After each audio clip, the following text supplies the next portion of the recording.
Glória a Deus. Meus queridos e amados irmãos, em Cristo Jesus, a paz do Senhor. Pastor José Pedro de Lima, é uma satisfação estar aqui para gravar a última pré-aula.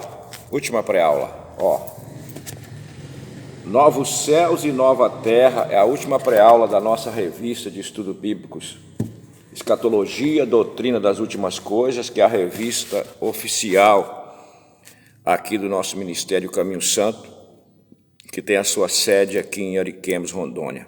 Deus abençoe a sua vida por estar conosco durante todo esse trimestre de janeiro a março de 2020. Novos Céus e Nova Terra é o último estudo bíblico numa série de estudos escatológicos que nós elaboramos para estudarmos no começo desse ano de 2020 e numa próxima oportunidade nós estaremos continuando, não agora na próxima revista, mas numa próxima oportunidade, estaremos continuando o estudo da escatologia, já voltado mais para o livro de Apocalipse. Na aula passada nós estudamos sobre o juízo final. O juízo final é uma aula triste, onde a infelicidade de muitas pessoas, como resultado de suas escolhas, vai resultar em muita gente escolher, porque é escolha, a vida sempre é uma escolha, e muita gente vai escolher, muita gente já escolheu e muita gente vai escolher morar para sempre na eternidade com Satanás.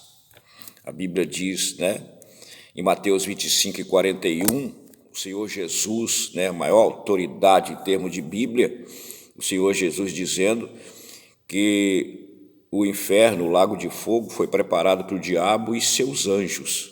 Mas o salmista diz no Salmo 9, versículo 17, que todas as pessoas ímpias e todas aquelas que se esquecem de Deus serão lançadas no inferno.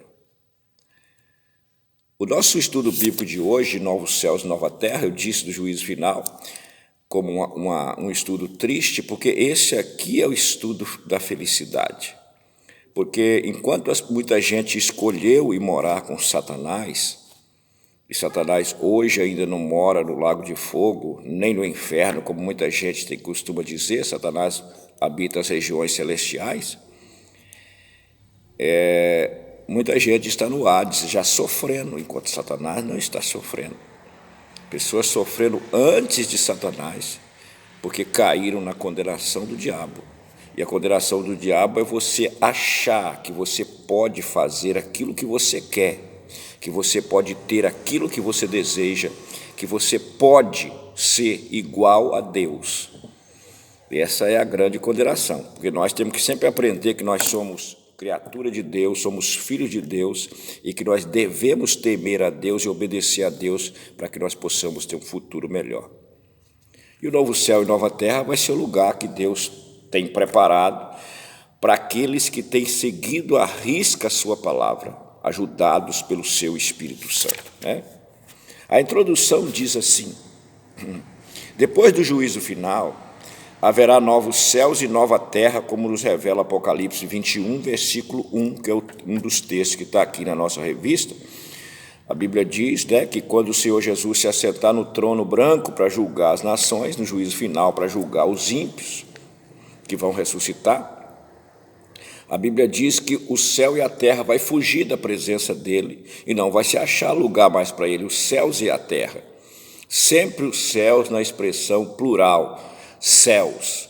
Então vão fugir da presença do Senhor e já não vai achar lugar para eles. O apóstolo Pedro, lá na sua carta, na segunda carta, no capítulo 3, versículo 10, ele diz que esses elementos, o céu e a terra, vão se desfazer, destruído por um fogo destruidor. Mas no versículo 13 ele diz que nós, segundo a promessa do Senhor, daquele que vai estar sentado no trono, diante do qual a terra vai fugir e o céu, nós aguardamos novos céus e nova terra, onde habita a justiça. O nosso primeiro ponto diz assim, a garganta está um pouquinho nervosa hoje, Nosso primeiro ponto diz assim: na casa de meu pai há muitas moradas. Glória a Deus. Como nós estávamos dizendo, O primeiro ponto diz: na casa de meu pai há muitas moradas. Uma promessa que o Senhor Jesus fez, e é um dos textos que está aqui na nossa leitura, no nosso texto bíblico básico. Evangelho de São João, capítulo 14, versículo 1 até o versículo de número 3, nós citamos apenas 3 versículos desse texto maravilhoso do capítulo 14 de São João, do Evangelho de João. Jesus diz assim: não se turbe o vosso coração, credes em Deus, crede também em mim. Na casa de meu pai há muitas moradas, e se não fosse assim eu vou-lo teria dito, pois eu vou preparar-vos lugar. E quando eu for e vos preparar lugar, virei outra vez e vos levarei para mim mesmo, para que onde eu estiver, estejais vós também. No nosso ponto aqui, falando da casa de meu pai, nós dividimos, no subponto número 1, nós colocamos que o fato da casa de meu pai ter muitas moradas é uma bendita esperança do povo de Deus. O segundo subponto diz que o caminho para a Nova Jerusalém, que é o nome que o Senhor, que a Bíblia dá, o apóstolo João dá esse nome, foi revelado ao apóstolo João lá no livro de Apocalipse, a Nova Jerusalém, é um caminho estreito. O subponto número 2 está dizendo. E o subponto número 3 está dizendo que o primeiro a ingressar nessa Nova Jerusalém foi o Senhor Jesus Cristo. Nós vamos analisar isso aqui. Deixa eu dizer uma coisa para você, já a título de subsídio. Eu estava lendo um comentário de um pastor, não vou falar o nome aqui agora, infelizmente a gente tem dificuldade de... existe muito problema nessa realidade de mundo virtual, de pesquisa e tal, mas eu estava estudando um comentário de alguém, eu tenho a Bíblia dessa pessoa, desse comentarista, ou seja, eu comprei uma Bíblia e tenho ela na minha casa, e ele está dizendo que, comentando o capítulo 14 de São João, versículo de número 2, por exemplo, na casa de meu pai há muitas moradas, se não fosse assim eu vou-lhe teria dito, vou preparar-vos lugar. Ele está comentando que a realidade, a forma como é trabalhado lá no céu, o preparo para que nós possamos ir morar lá, preparar um lugar, da mesma forma existe um trabalho do Espírito Santo aqui na vida da igreja. E ele fez a comparação, aquele texto, onde Salomão está construindo o templo lá em Jerusalém, e Salomão, a Bíblia diz que não se ouviu o barulho do martelo, não se ouviu o barulho do buril para cortar pedra, não se ouviu o barulho de nada na hora que estava construindo o templo. Por quê? Porque as pedras, o material, eles já vinham cortados lá da pedreira. Salomão contratou pessoas especializadas, inclusive tinha uma pessoa vindo da parte do rei de Tiro, que se chamava Irão Abiú, não o rei de Tiro se chamava Irão, mas a pessoa que veio chamava-se Irão Abiú, e essa pessoa é um tipo do Espírito Santo. Era o principal arquiteto para trabalhar o metal, para trabalhar o ouro, para trabalhar aquilo que reveste, aquilo que era para revestir, para poder cobrir, para poder enfeitar a parte, para ficar mais bonito, o acabamento da casa do Senhor. Por isso que o Espírito Santo é aquele que adorna a igreja, aquele que prepara a igreja para encontro com o Senhor. Então, esse material era trabalhado lá na pedreira, material bruto, e não se escutava barulho nenhum no tempo. Por quê? Porque já chegava pronto. Então, aquele comentarista fez uma analogia interessante, porque ele diz que da mesma forma, baseado na Bíblia, da mesma forma em que o material era trabalhado lá fora e chegava pronto, ou seja, eles encaixavam certinho lá no lugar, do jeito que já se esperava, do tamanho da pedra, elas encaixavam certinho. Da mesma maneira nós temos que ser trabalhado aqui na terra, para encaixarmos lá no projeto que Jesus foi preparar na Nova Jerusalém. Deixa Deus trabalhar na sua vida, deixa Deus tirar da sua vida tudo aquilo que não agrada a Deus, porque senão nós não vamos morar no céu. O lugar que Jesus foi preparar, como aqui nós estamos dizendo, é uma bendita esperança. A esperança do mundo morre, a esperança do mundo é a última que morre, a esperança do crente não morre. Morre a pessoa, mas a esperança continua de pé, porque a Bíblia diz que o Senhor nos deu uma viva esperança. E o caminho para Nova Jerusalém é um caminho estreito, não é um caminho onde você faz o que quer, é o caminho da renúncia, é o caminho do abandono daquilo que desagrada a Deus e abraçar a vontade de Deus. Por isso, assim como aquelas pedras eram trabalhadas lá fora, e elas chegavam no tamanho certinho, já encaixou certinho ali no lugar. Você lembra que o apóstolo Pedro diz que o Senhor está construindo um edifício espiritual, que é a sua igreja, e nós somos pedras vivas, que somos colocadas cada uma no seu lugar. Nós temos que aqui na terra estarmos prontos, a igreja funcionando bonitinho lá na igreja, do jeito o corpo de Cristo ser dinâmica, porque o corpo de Cristo é dinâmico. Somente crentes vibrantes, crentes de verdade, que fazem parte da igreja que vai morar no céu. O nosso último subponto diz que o primeiro a ingressar na Nova Jerusalém foi o próprio Senhor Jesus Cristo. Lá no Salmo 24, o salmista diz isso, e eu quero só comentar rapidinho aqui para você. O Salmo de número 14, versículo 2 e 3 e 51, versículo 1, diz que Deus olhou para a terra e Deus não viu nenhum justo que pudesse preencher requisitos que pudesse fazer se essa pessoa vai entrar na Nova Jerusalém, vai entrar no lugar que eu vou preparar para aqueles que me amam. E aí o Senhor enviou o seu Filho, no Salmo 24, né? O Senhor enviou o seu Filho, o salmista faz uma pergunta, está aqui no nosso texto, pergunta assim: quem subirá ao monte do Senhor? Ou quem estará no seu santo lugar? Aquele que é limpo de mãos e puro de coração, que não entrega sua alma à vaidade, nem jura enganosamente. Esse receberá a bênção do Senhor e a justiça do Deus da sua salvação. Como não havia ninguém que preenchesse esses requisitos, o Senhor enviou o seu Filho. O Senhor mandou Cristo aqui na terra. Foi aquele momento em que o Pai, Deus na pessoa do Pai, gerou a pessoa do Filho. Gerar, irmão, significa que a partir daquele momento tomou-se a decisão, tomou-se a decisão de que Jesus seria o Filho. E essa palavra se cumpriu quando Jesus foi gerado no ventre de Maria, ou seja, Jesus passou a ser chamado de Filho a partir do momento que foi gerado no ventre de Maria, o Filho de Deus. E Jesus veio aqui na terra em forma de homem.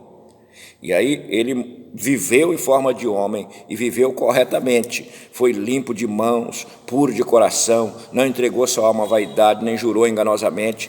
E aí Jesus foi o primeiro que subiu e adentrou a Nova Jerusalém, para poder preparar mais lugar. A casa de meu pai há muitas moradas e eu vou preparar lugar. Então Jesus entrou, e a Bíblia diz lá no Salmo 24, que o Senhor Jesus, depois da sua vitória aqui na terra, da sua ressurreição, escuta-se alguém dizendo: levantai, ó porta, as vossas cabeças, levantai-vos, ó portais eternos, para que entre o Rei da Glória. E nesse momento o Senhor Jesus entrou. E ele entrou na Nova Jerusalém para poder, a partir de então, nos dar legitimidade, através dele, seguindo o exemplo dele, vivendo a vida dele, como Paulo diz, nós também entraremos na cidade santa pelas portas. Glória a Deus. O segundo ponto fala da Nova Jerusalém. A Nova Jerusalém é a cidade celestial que foi feita para ser o local onde Deus habitará juntamente com os homens que lhe foram fiéis e aceitaram a sua oferta de submissão e obediência à sua palavra. A Nova Jerusalém é o local que substituirá o Éden como morada de Deus com os homens. Os nossos subpontos aqui diz que ela foi preparada no céu para ser um lugar de comunhão e relacionamento com Deus. Lá tem a árvore da vida, como tinha no jardim do Éden, mas lá não tem a árvore do conhecimento, Lá só tem a árvore da vida, porque no céu não existe pecado, no céu não existe mais essas possibilidades. No céu só entra aprovados, não precisa provar ninguém. Nós precisamos ser aprovados aqui na terra, provados e aprovados, para podermos ir morar no céu. No céu só tem vencedor, só tem aprovado, aquele que lutou e venceu, aquele que permaneceu fiel. Também está dizendo que ela tem um muro com 12 portas, e essas 12 portas, esse muro aqui, nós sabemos que tudo isso é figura de linguagem, da forma que João viu, fala de segurança. E esse muro com 12 portas aqui, A Bíblia diz que as 12 portas têm o nome das 12 tribos de Israel, mas o muro também tem 12 fundamentos. E nos 12 fundamentos estão o nome dos 12 apóstolos do Senhor Jesus. O texto diz que cada porta é uma pérola. A praça é de ouro puro como vidro transparente, o muro é de jaspe para resplandecer, né? O muro é de jaspe. Aí a cidade de ouro puro semelhante a vidro puro. O nome nas portas representa a fidelidade de Deus com Abraão, Isaque e Jacó. E nessa cidade não haverá templo, pois o seu templo é o Senhor, o Deus Todo-Poderoso, e o Cordeiro. Então, o fato dessa cidade ter muro, e nesse muro ter 12 portas, e o fundamento dessa cidade, no muro dela, ter o nome dos 12 apóstolos, simboliza que nessa cidade vão habitar os salvos de Israel e os salvos da igreja. O salvo de Israel representado pelo nome das 12 tribos nas portas da cidade, e a igreja representada pelo nome dos 12 apóstolos nos fundamentos, né? O outro subponto diz que ali na Nova Jerusalém não haverá mais tristeza. Deus limpará de seus olhos toda lágrima, não haverá mais morte, nem pranto, nem clamor, nem dor, porque já as primeiras coisas são passadas. Eu estava analisando esses dias, eu fico pensando, a gente aqui na terra, você perde uma pessoa, você perde um parente, um pai, uma mãe, um amigo, um irmão, você perde alguém, principalmente parente próximo. E você fica triste, mas com o passar do tempo, você lembra daquela pessoa e você já não fica com a mesma tristeza de antigamente. Eu tenho a experiência de ter perdido meu pai, mas eu vou encontrar ele logo, porque meu pai era crente, era presbítero da Igreja Assembleia de Deus, e eu espero encontrá-lo lá na Nova Jerusalém. Já perdi minha mãe, uma mulher que orava 3 vezes ao dia, e eu creio que é por isso que eu estou aqui falando com você. Já perdi um irmão mais novo do que eu, 2 anos mais novo do que eu. Se ele estivesse aqui hoje, ele estaria com 50 anos, eu estou com 52. E essas pessoas, já perdi uma esposa, a minha primeira esposa também faleceu no ano de 2011. Fiquei viúvo e casei novamente com uma viúva igual eu. Deus é perfeito naquilo que faz, juntou 2 viúvos, pessoa que sabe exatamente o que o outro passou. Perdi uma esposa, trabalhadeira na obra de Deus também, a mãe do meu filho, crente também. Então, eu fico pensando, com o passar do tempo, não é que você esquece dessas pessoas, mas você já não lembra você já não fica triste mais com aquilo ali. E quanto mais você se envolve com as coisas de Deus, mais facilita você não lembrar dessas coisas difíceis e terríveis. E aí eu fico pensando, no céu a Bíblia diz que não vai ter tristeza, porque nós não vamos lembrar das coisas que vão acontecer, que aconteceram aqui na terra. Eu fico pensando que a coisa que mais entristece uma pessoa é você ter perdido alguém, um pai, uma mãe, um irmão, alguém da sua família, e você lembrar que aquela pessoa não está no céu, pela vida que ela viveu, por não ter se convertido ao Senhor, e você chegar lá no céu e lembrar dessa pessoa, você fala, meu Deus, não encontrei fulano aqui, ele está lá no lago de fogo, foi condenado, do jeito que eu vou estar feliz aqui. Mas você percebe que o tempo aqui na terra o tempo, ele já faz você não lembrar dessas coisas. Muitos de nós, eu não tenho esse desprazer, muitos de nós que hoje somos crentes, temos nosso nome no livro da vida, já perdemos familiares há muito tempo, antes de conhecer o Evangelho, e nós sabemos que quem morreu sem Cristo está no Hades e depois vai ser lançado no lago de fogo. E nós estamos na igreja e nós não ficamos lembrando disso, e nem tristes por causa disso, porque o Senhor tirou aqui na terra, o Senhor já nos ajuda a aplacar essa tristeza. No céu, a Bíblia diz que não vai ter esse tipo de tristeza. Às vezes a gente fica preocupado, falei, meu Deus, lá no céu nós vamos encontrar fulano, beltrano, mas a Bíblia diz que Deus vai enxugar dos nossos olhos todas as lágrimas, e assim como você percebe que aqui na terra, que a nossa comunhão com Deus, devido à nossa natureza, devido à realidade nossa, não é perfeita, Deus nos faz esquecer das coisas ruins que acontecem na nossa vida. Imagina no céu que você vai estar envolvido por uma atmosfera de felicidade, de bênção. Será muito fácil você não lembrar de coisas que vão te trazer tristeza. A Bíblia não diz que Deus vai fazer você ter uma amnésia, não. A Bíblia diz que Deus vai enxugar dos seus olhos toda lágrima, e isso é trabalhar de Deus na nossa vida. Nós confiamos inteiramente no Senhor, que o Senhor vai fazer e Ele sabe como fazer. O subponto diz também que essa Nova Jerusalém descerá do céu. A Bíblia mostra que a Nova Jerusalém vai descer do céu, e segundo os grandes estudiosos de escatologia, a Nova Jerusalém, deixa eu dizer uma coisa para você aqui, Jerusalém é o nome da capital de Israel, é o nome da cidade mais famosa do mundo. Capítulo 14 de Gênesis aparece pela primeira vez. A Bíblia diz que Abraão vai voltando de uma guerra e ele encontra com Melquisedeque, rei de Salém, que é o primeiro nome de Jerusalém. Melquisedeque era sacerdote de El Elyon, o Deus Altíssimo, El Elyon, Deus Altíssimo. É um nome fantástico do nosso Deus. E Abraão dá a ele o dízimo a Melquisedeque, e é abençoado Melquisedeque, porque Melquisedeque abençoou Abraão, e Abraão deu o dízimo de tudo a Melquisedeque. E Melquisedeque quer dizer rei de justiça, ou rei que governa com justiça, ou rei justo. É um tipo de Cristo. E Salém quer dizer morada da paz, o lugar onde a paz habita. Então a Nova Jerusalém vai ser um local que Deus vai preparar junto com novos céus e nova terra. Vai ter novos céus e nova terra, e os novos céus e nova terra vão ser feitos depois do juízo final. Quando Deus criar novos céus e nova terra. A Nova Jerusalém não, a Nova Jerusalém já está pronta, Deus está trabalhando nela, está pronto. Você lembra que Jesus disse assim, meu Pai trabalha até agora e eu trabalho também? E Deus trabalha no propósito da redenção do ser humano, tanto aqui na terra para preparar o ser humano para ir morar no céu, quanto no céu para recepcionar esse ser humano. Deus trabalha continuamente.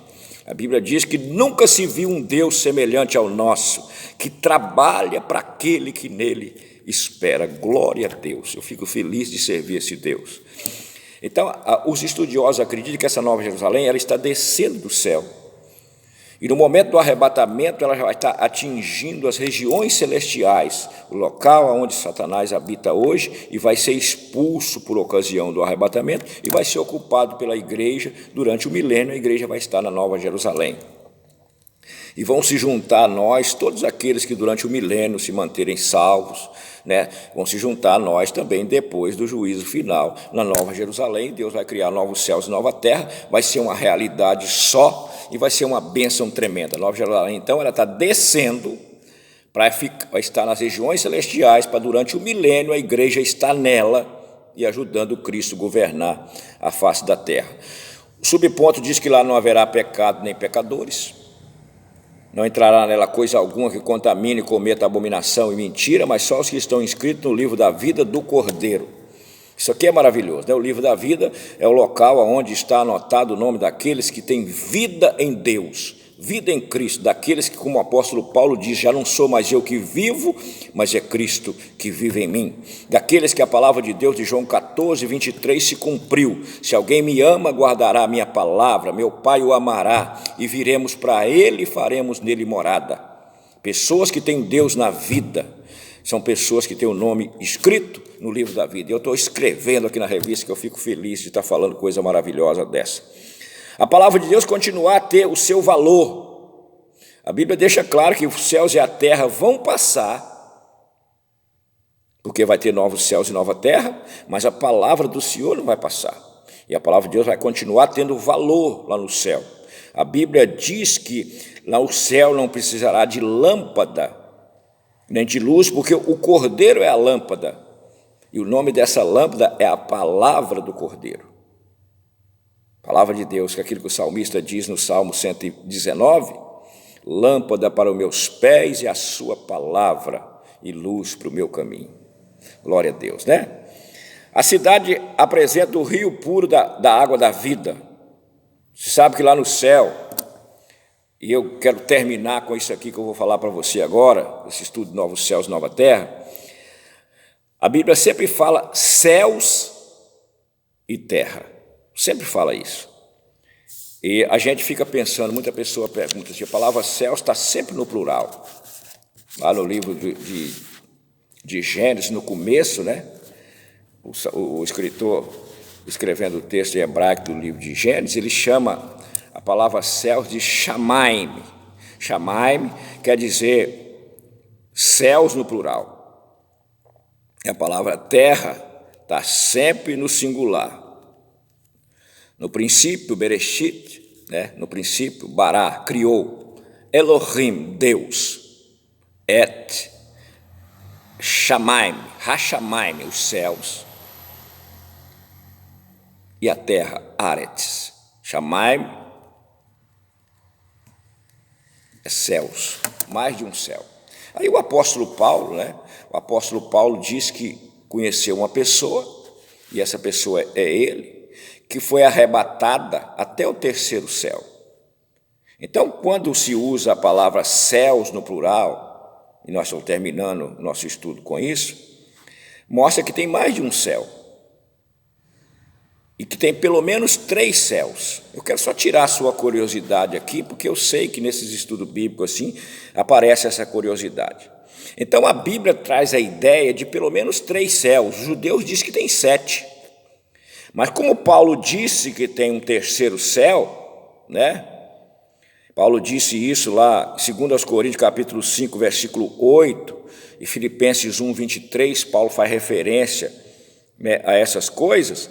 Nós aprendemos que existe um céu, o primeiro céu que existe, que esse que está logo acima da nossa cabeça, é o céu atmosférico. O que é a atmosfera? A atmosfera é a camada de gás que envolve a Terra e que envolve a nossa vida. A atmosfera é que dá condições de vida aqui na Terra. Então o primeiro céu é o céu atmosférico, esse céu que você vê o passarinho voando, que você vê o avião voando, que você vê a nave espacial sendo colocada. Esse é o céu atmosférico. E aí você vai ver que existe um outro céu, que é o céu estelar, o céu das estrelas, do sol, o céu dos corpos celestes, dos astros. E aí você vai ver as referências, por exemplo, a referência bíblica do céu atmosférico, Daniel 7,13, Oséias 2,18. O céu estrelado, que é o céu das estrelas, Gênesis 1,14 a 18.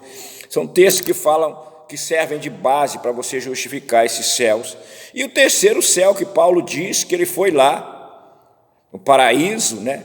No trono de Deus, porque a Bíblia dá a entender que o paraíso, as pessoas que morrem e vão estar no paraíso com o Senhor Jesus, as pessoas estão com o Senhor, estão junto de Deus, e elas estão debaixo do trono de Deus, esperando a ressurreição, aonde vão entrar na Nova Jerusalém para estar com o Senhor.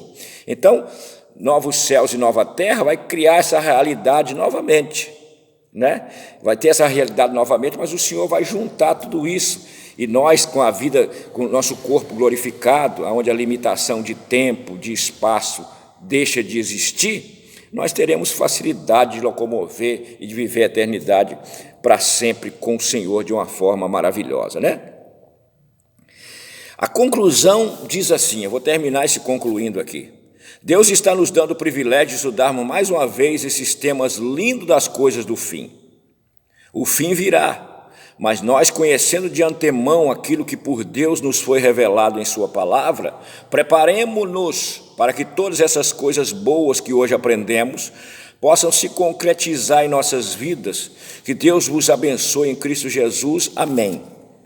Aqui no nosso questionário, nós colocamos uma pergunta aqui que pode não estar nas nossas respostas que nós comentamos aqui. A pergunta número 2 diz que o que significa andar com Deus? Andar com Deus significa você descobrir o propósito de Deus para a sua vida e você procurar vivê-lo. A primeira pessoa que a Bíblia diz que andou com Deus foi Enoque. A segunda pessoa que a Bíblia diz que andou com Deus foi Noé. Enoque foi arrebatado, foi levado aos céus, assim como nós seremos um dia. E Noé foi protegido por Deus da destruição do dilúvio. E quando Deus chamou Abraão, no capítulo 17 de Gênesis, Deus vai confirmar sua aliança com Abraão. Deus diz, anda na minha presença, ou seja, anda comigo e seja perfeito. E você viu o que Deus fez na vida de Abraão, que tem atingido a nossa vida. Então andar com Deus significa preparar um homem para ir morar no céu como Enoque, livrar o homem dos castigos de Deus que traz sobre o mundo, fazendo inclusive você salvar a sua família como Noé e ser abençoado poderosamente como foi Abraão. O que quer dizer formato cúbico? O tamanho da Nova Jerusalém, está aqui no nosso texto, 2.260 quilômetros, 2.200 quilômetros, de comprimento, de largura e de altura. É uma cidade cúbica, uma cidade que não é só aqui horizontal, é uma cidade também vertical. E os estudiosos dizem que esse tamanho calculado ali, dá o tamanho quase da Terra. E como a Terra é cheia de água, e lá no céu o mar já não existe mais, então essa cidade, em termos de superfície, vai ter mais aproveitamento do que a Terra, porque o mar já não existe mais, que faz separação. Nós sabemos que a maior parte da Terra é formada de água. Então o formato cúbico é o tamanho dela, tamanho vertical, tamanho horizontal e vertical da Nova Jerusalém. Por que a palavra de Deus é tão importante? Porque a palavra de Deus nunca vai passar. É por causa da palavra que nós conhecemos Deus, é por causa da palavra que nós obedecemos Deus, e é por causa da palavra que nós vamos conhecer Deus eternamente. Os novos céus e nova terra, nós já explicamos e também falamos sobre a Nova Jerusalém. Eu quero dizer para você, professor, seja exemplo de congregar, exemplo de dizimar, exemplo de ofertar, exemplo de visitar, exemplo de se preocupar com as coisas da igreja, assim como o seu pastor. Se você é o pastor, você já está fazendo isso, mas muitos não são pastores. Que Deus abençoe a sua vida, que você não só ensine, mas que você viva e seja exemplo para a sua geração. Daqui a pouco nós estaremos na próxima revista. Que Deus abençoe a sua vida, Deus abençoe a nossa vida, no nome do Senhor Jesus.